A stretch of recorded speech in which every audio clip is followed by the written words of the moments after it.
Kamu ini Bismillahirrahmanirrahim. Assalamualaikum warahmatullahi wabarakatuh.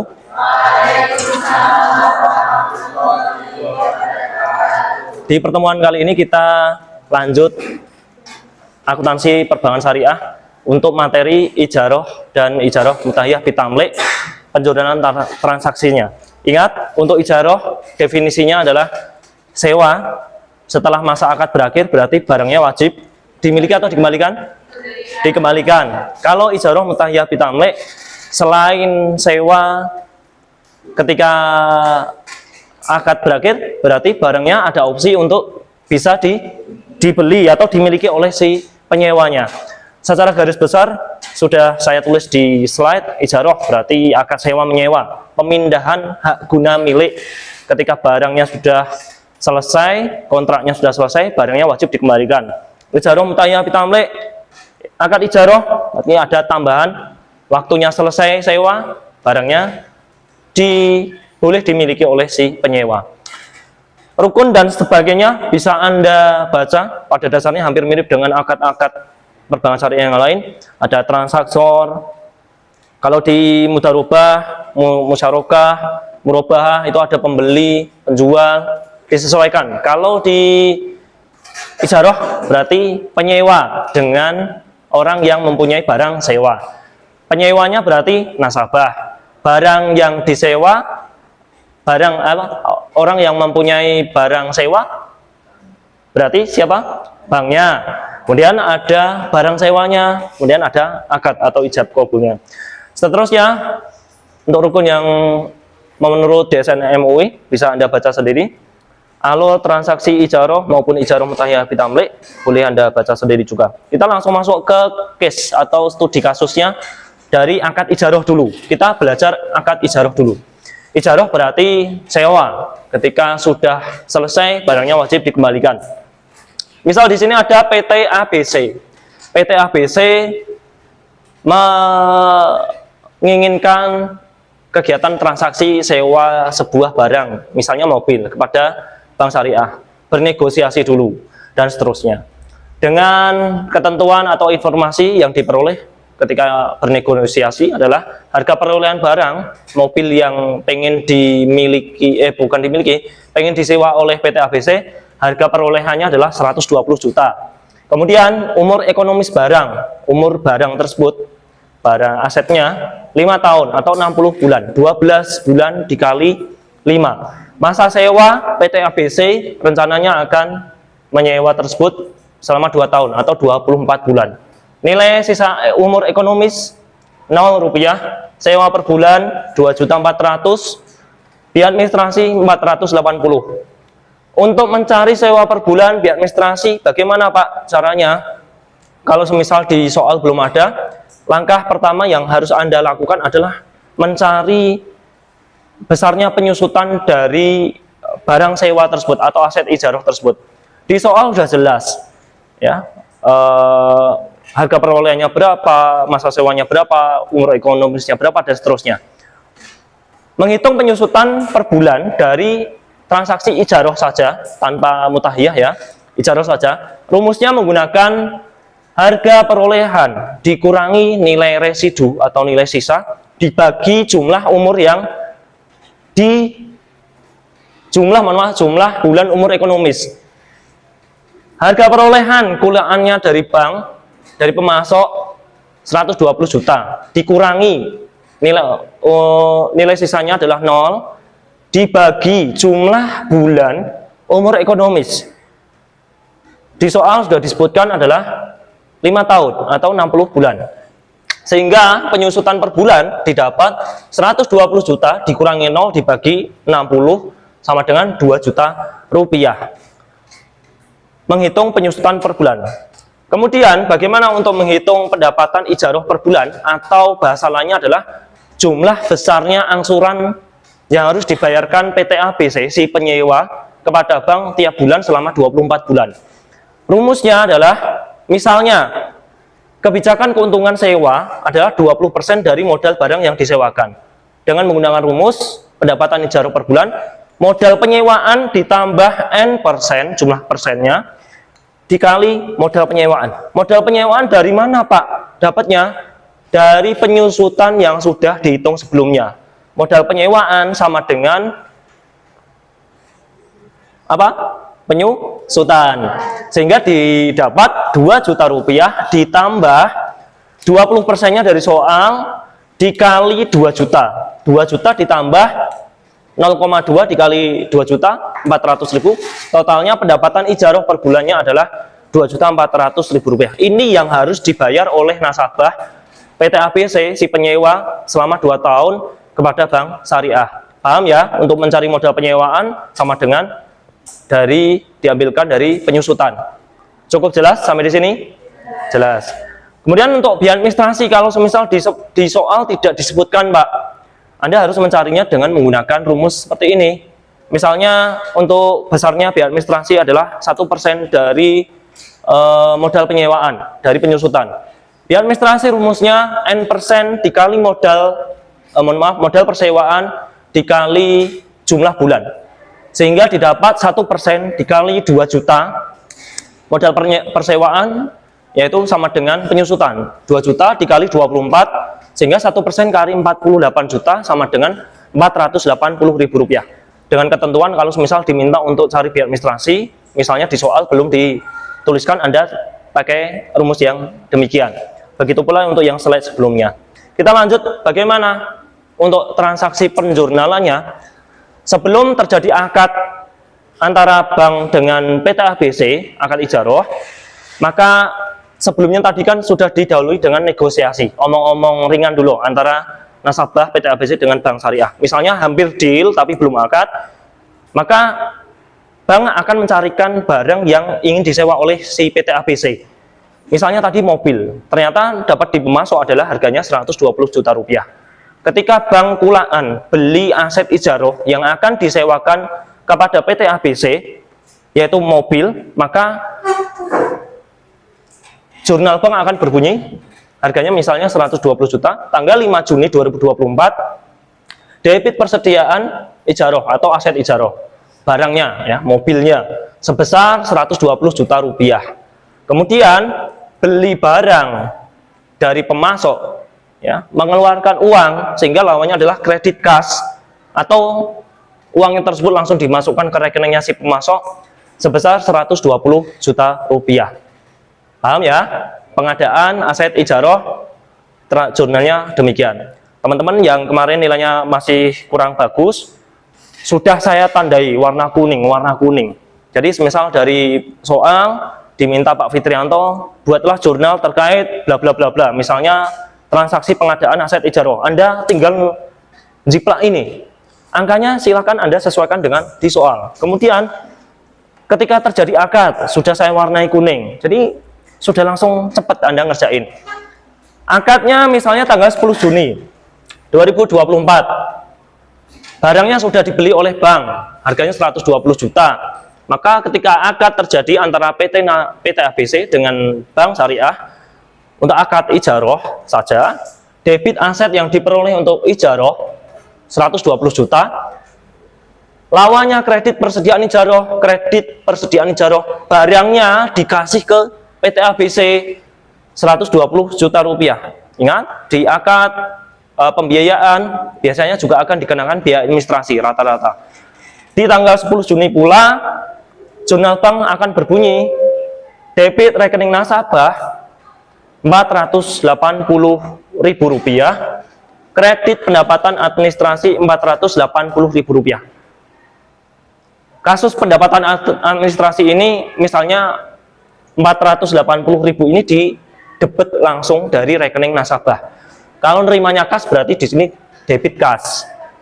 Berhubung di sini berbunyi debit rekening nasabah, berarti melalui debit rekening dari PT ABC. Jelas ya, ketika terjadi akad. Yuk kita lanjut. Akadnya tadi tanggal 10.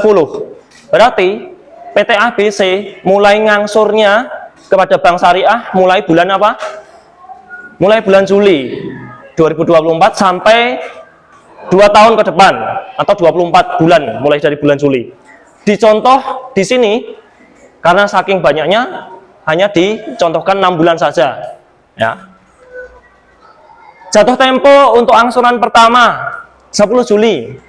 Akadnya Juni, bayar angsuran mulai pertamanya bulan Juli sebesar 2.400.000. 2.400.000 dapatnya dari mana, Pak? Dari pendapatan ijaroh per bulan yang sudah Anda hitung.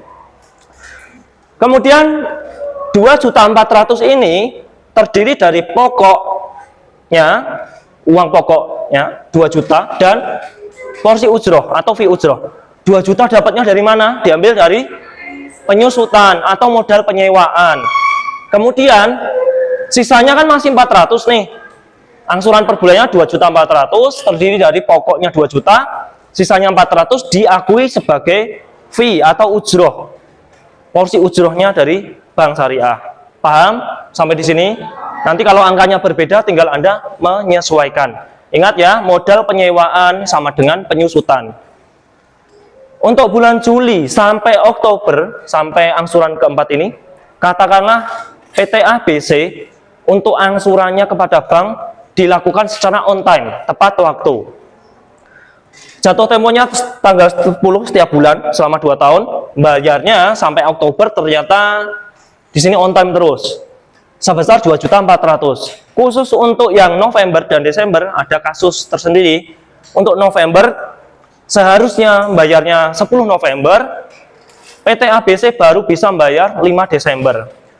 Untuk jatuh tempo Desember tanggal 10, bayarnya 2.400.000, jatuh temponya kan tiap bulan 2.400.000, tapi baru bisa bayar sebagian on time, sebagian telat. Sebagian on time 10 Desember dibayar 1.400.000, sebagian lagi sisanya yang 1 juta dibayar pada Januari tahun berikutnya, tahun 2025. Jurnalnya juga berbeda. Penjurnalannya terkait dengan pengakuan penerimaan ada 3, bayarnya on time, bagaimana jurnalnya, bayarnya telat, bagaimana jurnalnya, bayarnya sebagian on time, sebagian telat, jurnalnya bagaimana. Tadi teman Anda sudah menjelaskan, ini saya akan ulangi. Ketika PT ABC mulai bulan Juli sampai Oktober, bayarnya on time, jurnalnya akan berbunyi. Ingat, per bulan PT ABC bayarnya 2.400.000. Bank menerima uang, maka debit kas, ya jurnalnya, debit kas 2.400.000, kredit pendapatan ijaroh 2.400.000. Sampai bulan Oktober, karena on time jurnalnya sama. Begitu ya, paham? Kita masuk ke kasus yang kedua. Bagaimana kalau PT ABC bayarnya telat, Pak? Bayarnya telat seperti pada umumnya di kasus-kasus akad yang lain yang pernah kita pelajari. Ingat, jatuh tempo pembiayaan dari nasabah kepada Bank Syariah yang belum dibayar akan diakui sebagai piutang. Khusus untuk ijarah, pencatatannya agak sedikit berbeda. Ya, pada tanggal 10 November, kasus yang PT ABC bayarnya telat. Seharusnya dijadwalkan bayar, belum bayar, maka jurnal bank pada tanggal 10 November, tanggal jatuh tempo, akan mengakui sebagai piutang, debit piutang, piutang sewa, untuk nilai pokoknya atau porsi pokoknya tadi adalah 2 juta, diambil dari modal penyewaan atau penyusutan.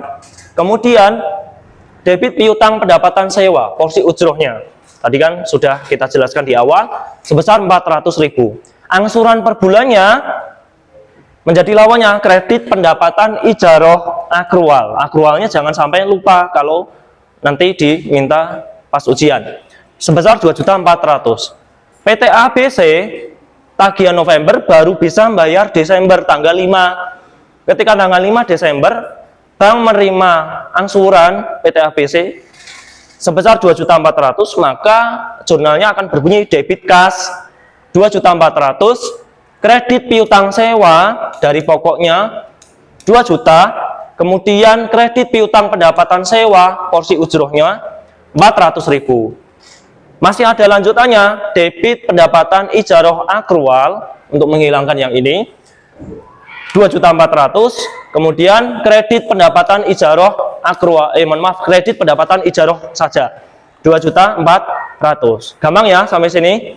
Yuk kita lanjut ke kasus ketika PT ABC bayarnya sebagian on time, sebagian telat. On time-nya yang dibayar 1.400.000. Angsuran per bulannya berapa aslinya? 2.400.000. Baru bayar 1.400.000, kekurangannya 1 juta. Nah, kasusnya seperti ini. Ya. Pada tanggal 10 Desember 2024, PT ABC baru bisa membayar sebagian dari angsuran.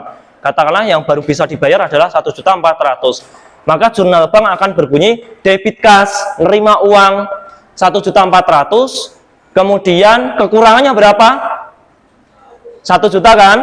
Maka kekurangan 1 juta ditulis di kredit pendapatan ijaroh akrual 1 juta. Sebelum kita menulis yang kredit pendapatan ijaroh akrual, ya di debit-debit ada 3 item. Yang pertama sudah saya jelaskan, kas. Kemudian untuk yang debit piutang pendapatan sewa, porsi ujrohnya 166.667 didapat dari 1 juta kekurangan yang belum dibayar oleh nasabah PT ABC kepada bank, dibagi total angsuran per bulannya 2.400.000 dikali 400.000 dari mana Pak? Porsi ujrohnya sama dengan 166.667. Kemudian untuk yang debit piutang sewa, porsi pokoknya ya, berarti kekurangannya tadi 1 juta yang belum dibayar dikurangi dari yang 166.667 yang sudah Anda hitung sebelumnya. Paham nggih? Sampai di sini. Tanggal 10 Desember baru bayar 1.400.000. 1 jutanya baru bisa dibayar pada tanggal 3 Januari 2025. 3 Januari 2025 bank menerima kekurangan angsuran PT ABC 1 juta, debit kas, nerima uang 1 juta. Lawannya kredit piutang sewa, porsi pokoknya menghilangkan yang di sini, mohon maaf ya, di sini 833 sekian. Kredit piutang pendapatan sewa, porsi ujroh 166.667. Debit pendapatan ijaroh akrual 1 juta, kredit pendapatan ijaroh 1 juta. Gampang ya sampai di sini? Ada yang ditanyakan? Terlalu cepat? Enggak ya? Baik. Kemudian kita lanjut ke pengakuan penyusutan. Penyusutan sudah dihitung di awal tadi ya. Penyusutan sama dengan modal penyewaan. Berarti penyusutan per bulannya selama masa ijaroh, masa sewa PT ABC selama 24 bulan sebesar berapa? 2 juta rupiah.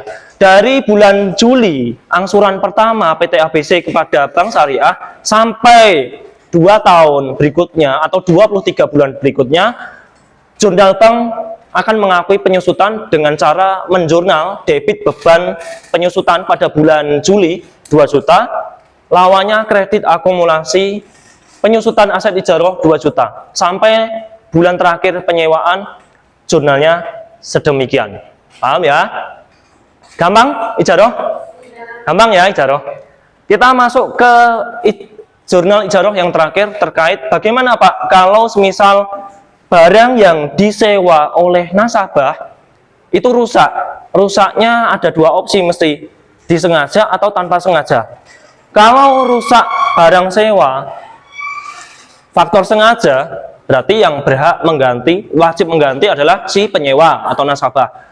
Misalnya kalau barang sewa rusak karena faktor ketidaksengajaan, di luar kendali manusia, misalnya bencana, kebakaran dan seterusnya, maka akan diganti oleh si pemilik barang sewa, yaitu siapa pemilik barang sewa? Bank. Ya. Di sini misal pada tanggal 23 Desember dilakukan perbaikan karena barang sewanya atau aset ijarohnya rusak, bukan karena sengaja, sebesar misalnya 500.000. Dipanggillah tukang servis, ya, sudah selesai, maka yang menanggung adalah bank. Pada tanggal 23 Desember pula 2024, di jurnal bank akan berbunyi debit beban perbaikan aset ijaroh 500.000, keluar uang untuk bayar tukang servisnya, kredit kas 500.000. Ijaroh cukup sampai sini saja. Ada yang ditanyakan? Yang masih bingung di mana, Mbak? Gampang ya? Bisa ya? Nah, ijaroh. Tolong bedakan antara ijaroh dan ijarah mutahiyah bitamlik atau IMBT. Kita masuk ke IMBT. Berdasarkan soal yang sudah kita bahas sebelumnya, PT ABC dengan bank, misalnya di akad disepakati bukan ijaroh saja, tapi ijaroh mutahiyah bitamlik antara PT ABC dengan bank. Ada perbedaannya waktu pembelian barang, atau waktu penyerahan barang, atau waktu bank menghadiahkan barang setelah bulan ke-24. Untuk penghitungannya, teknisnya hampir mirip dengan ijaroh. Jurnalnya juga sama dengan ijaroh. Yang membedakan ini adalah perhitungan penyusutan, mohon maaf, kalau pendapatan per bulan sama. Dan untuk yang ijaroh, mutahiyah bitamlik atau IMBT, ada tambahannya. Bedanya tadi, ketika masa sewa berakhir di bulan ke-24, dicontoh, ada opsi si penyewa atau nasabah untuk memiliki barang tersebut. Kalau di ijaroh biasa nggak ada. Perbedaan pertama terkait perhitungan penyusutan. Penyusutan kalau IMBT lebih simpel banget. Dihitung berdasarkan harga perolehan dibagi jumlah bulan sewa. Kalau di ijaroh saja, rumusnya adalah harga perolehan dikurangi nilai sisa dibagi jumlah umur barang ekonomis. Ya, kalau IMBT dibagi masa sewa. Masa sewanya berapa, Pak? 2 tahun, 24 bulan. Harga perolehannya katakanlah sama, 120 juta. Dibagi 24, berarti penyusutan per bulannya selama 24 bulan, ini adalah 5 juta rupiah. Penyusutan di IMBT sama dengan di ijaroh, diakui juga sebagai modal penyewaan. Nah, lanjutnya terkait pendapatan IMBT per bulan. Pendapatan IMBT per bulan adalah kewajiban dari PT ABC atau nasabah yang harus dibayarkan setiap bulan pada bank. Rumusnya sama dengan yang ijaroh. Modal penyewaan ditambah N% dikali modal penyewaan. N persennya di soal misalnya sebesar 20%. Sehingga didapat 5 juta rupiah modal penyewaan, sama diambil dari penyusutan, ditambah 20% di soal kali modal penyewaan dari penyusutan, sehingga dihasilkan 5 juta ditambah 20% dari 5 juta adalah 1 juta, sehingga pendapatan ijaroh IMBT-nya ya, mohon maaf, IMBT per bulan sebesar 6 juta rupiah. Ini yang diangsur oleh nasabah. Penyusutannya atau modal penyewanya ada 5 juta. Kemudian untuk total pendapatan IMBT yang dicatat oleh bank selama masa sewa 24 bulan dapat dicari dengan cara masa sewanya 24 bulan dikali pendapatan IMBT per bulan adalah 6 juta. Pendapatan ijaroh mutahiyah bitamlik IMBT ini adalah angsuran yang dibayarkan oleh nasabah pada bank. 24 juta kali 24 bulan kali 6 juta 144 juta rupiah. Harga perolehan bank tadi berapa? 120. Di sini 144, sudah untung 24 juta sendiri selama 2 tahun. Ada yang ditanyakan, teman-teman? Cukup ya, paham? Kita masuk ke yang penjumlahan transaksi IMBT. Pada dasarnya sama dengan ijaroh. Sudah saya tulis di sini. Perbedaannya adalah kalau ijaroh untuk menghitung penyusutannya terkait dengan umur ekonomis. Sedangkan IMBT terkait masa sewa. Perpindahan hak milik yang tidak ada di akad ijaroh biasa dapat dilakukan dengan cara hadiah. Pembayaran sisa sewa sebelum berakhir kontrak. Pembayaran sekadarnya atau sukarela dari nasabah. Kita masuk dulu yang pertama. Pelepasan aset ijaroh. Penjurnalannya bagaimana? Ada beberapa kasus. Katakanlah setelah masa kontraknya berakhir 24 bulan atau ke bulan ke-24, bank mempunyai kebijakan barang atau aset ijarah berupa mobil misalnya diberikan pada nasabah sebagai hadiah. Caranya bagaimana, Pak? Misal ketika masa sewa berakhir, sewanya tadi berapa bulan? 24 bulan. Setelah bulan ke-24 dilakukan pelepasan aset ijarah dari bank diberikan kepada PT ABC. Neracanya atau nilai bukunya dari bank syariah, catatannya terkait aset ijarah ini pada bulan ke-24 adalah aset yang diperoleh ijarah adalah 120. Dapatnya dari mana? Harga perolehan, harga kulaannya. Kemudian akumulasi penyusutan pada bulan ke-24. Penyusutannya kalau MBT tadi berapa? 5 juta. 5 juta dikali 24 bulan sama dengan 120 juta. Nilai bersihnya 0, ya, sudah berakhir kan bulan ke-24. Jurnalnya lebih gampang. Debit akumulasi penyusutan aset ijarah sudah jelas di sini 120 juta. Kredit aset yang diperoleh untuk ijarah 120 juta rupiah. Maksudnya yang ini kredit aset diperoleh untuk ijarah, ini barangnya kan sudah diberikan kepada penyewa PT nasabah PT ABC. Begitu ya. Ada yang ditanyakan terkait pelepasan sebagai hadiah? Yang agak tricky yang ini. Ya, tolong perhatikan, pelepasan melalui penjualan objek sewa sebelum masa berakhir sewa. Ada dua kemungkinan. Nilai jualnya di atas nilai buku.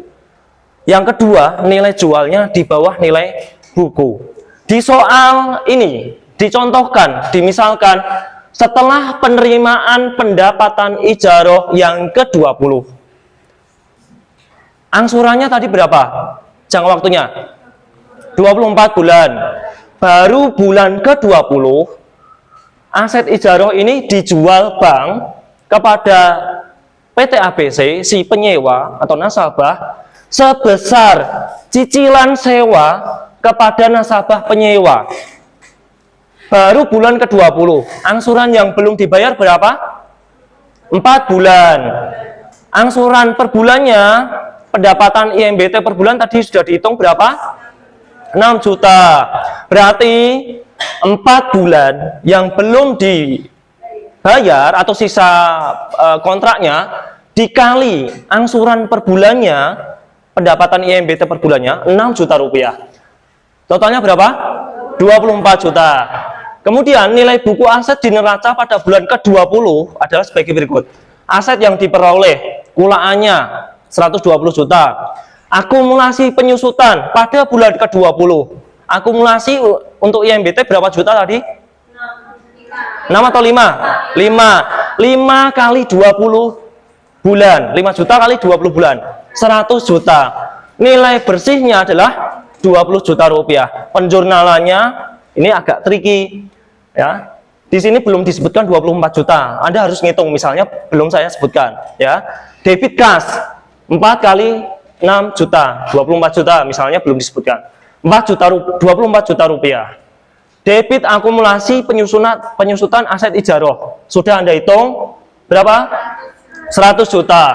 Kemudian kredit aset yang diperoleh untuk aset ijarah, harga perolehan, cara gampangnya 120 juta rupiah. Anda jangan lihat ini dulu. Di sini 124 juta. Di sini baru 120 juta. Kurang berapa biar balance? 4 juta. 4 juta inilah yang diakui sebagai keuntungan penjualan aset ijarah. Paham? Untuk mencari yang ini akumulasi penyusutan, tolong untuk soal dibaca hati-hati. Sampai bulan berapa? Ya, kontraknya berapa bulan? Berarti tinggal Anda hitung-hitung. Begitu ya. Ada yang ditanyakan? Paham? Yuk kita lanjut. Bagaimana Pak kalau harga jual dari barang tersebut oleh bank di bawah nilai buku? Kalau ternyata aset ijarah yang dijual ternyata di bawah nilai buku. Misalnya pada bulan ke-20 juga Bank Syariah menjual aset kepada nasabah penyewa PT ABC dengan harga hanya 15 juta rupiah. Nilai buku aset di neraca pada bulan ke-20 sama dengan, hampir mirip dengan yang slide sebelumnya. Aset yang diperoleh, kulaannya, harga perolehannya 120 juta. Akumulasi IMBT sudah Anda hitung sebelumnya 5 juta per bulan. Sampai bulan ke-20 akumulasinya 5 juta kali 20 bulan 100 juta rupiah. Nilai bersihnya masih 20 juta rupiah. Jurnalnya bagaimana Pak? Apabila harga jualnya di bawah nilai buku, sudah jelas 15 juta. Nerima uang Bang, debit cash 15 juta rupiah. Akumulasi debit, akumulasi penyusutan aset ijaroh 100 juta, jelas. Anda jangan lihat ini dulu, ya. Kerugiannya jangan Anda tulis dulu. Kredit aset ijaroh dapatnya dari harga perolehan 120 juta, ya. Di sini baru 115 juta, di sini 120 juta yang paling kanan. Biar balance kurang berapa? 5 juta diakui sebagai kerugian. Caranya begitu biar cepat ngitungnya, ya. Akunnya kayak gini-gini cok, wes. Ya, teman-teman yang kemarin nilainya masih kurang, tolong baca dari PPT saya. Kalau buku masih global umum, ya, kalau ini sudah saya ringkas yang mana yang harus saya ajarkan. Cukup? Ya, kita lanjut yang kasus terakhir. Bagaimana Pak kalau sudah akhir periode di bulan ke-24 bank melepas asetnya tapi tetap dijual. Nah, PSAK 107. Penjualan setelah akad selesai, selisih antara harga jual dan jumlah objek ijaroh diakui sebagai keuntungan ataupun kerugian. Misalnya pada bulan ke-24 sudah selesai pembiayaan ijarohnya. Ya, pada bulan ke-24 aset yang diperoleh sama ya, harga kulaannya 120 juta. Akumulasi didapat dari mana? Penyusutannya berapa? 5 juta dikali berapa? 24, sehingga hasilnya 120 juta. Nilai bersihnya 0 karena udah selesai. Sudah 0, tapi bank ketika melepas asetnya masih dijual kepada nasabah. Padahal udah dapat untung aslinya kan, tapi masih dijual. Waduh, gila ini ya, pengen untung lagi. Debit cash 2 juta, debit akumulasi 120, kredit aset yang diperoleh 120. Ya, Anda jangan lihat yang bawah. Di sini 122, di sini baru 120, biar balance kurang 2 juta. Atau ya di sini sudah gampang diakui sebagai keuntungan. Dari ketiga kasus ini, pelepasan sebagai hadiah, pelepasan sebelum masa kontrak berakhir, dan pelepasan setelah akad berakhir tapi masih dijual, Anda kalau sebagai nasabah IMBT pilih yang mana dari ketiga kasus ini? Nah, bagi hadiah gampang kan ya, kita nggak perlu keluar uang lagi ya, karena kita sudah per bulan itu udah bayar pokok misalnya, kemudian udah bayar keuntungan dari bank. Ketika bulan ke-24 selesai, setelahnya barangnya langsung jadi milik kita. Tapi kalau sebagai bank lembaga bisnis, pengen untung atau rugi? Kalau untung banyak atau dikit? Banyak, mesti ya. Pengen untung banyak, kayak gini ya, harga jualnya di atas nilai buku, atau yang ini ya. Ini sebenarnya Anda kalau semisal kelak mengajukan pembiayaan IMBT ya, harus bisa nego pada petugas bank. Langsung ketika masa akad berakhir, setelahnya barang langsung jadi milik kita. Kalau diminta untuk beli lagi dari bank, dari aset ijaroh yang sudah kita angsur per bulannya selama katakanlah 2 tahun, jangan mau ya, gitu negosiasinya. Ada yang ditanyakan teman-teman? Ijaroh, mungkin kalau UAS besok dari salam, istisna, ijaroh sampai minggu depan, qard, zakat dan seterusnya, tidak akan semuanya item akan saya keluarkan. Mengingat waktunya hanya 2 SKS. Ya, mungkin salam hanya poin yang berapa? istisna berapa, ijaroh mungkin yang kriteria pelepasan aset ini tolong dipelajari. Untuk yang court minggu depan dan seterusnya insya Allah akan rata di UAS besok. Jelas saya jelasinnya? Jelas gak? Ada yang ditanyakan? Kalau nggak ada yang ditanyakan, satu item saja kita latihan untuk lihatnya di buku. Satu item saja, maksudnya ada berapa item, dilihat untuk latihan yang B, itu yang poin awal saja. Latihan ya? Yuk kita latihan. Nah, videonya cukup.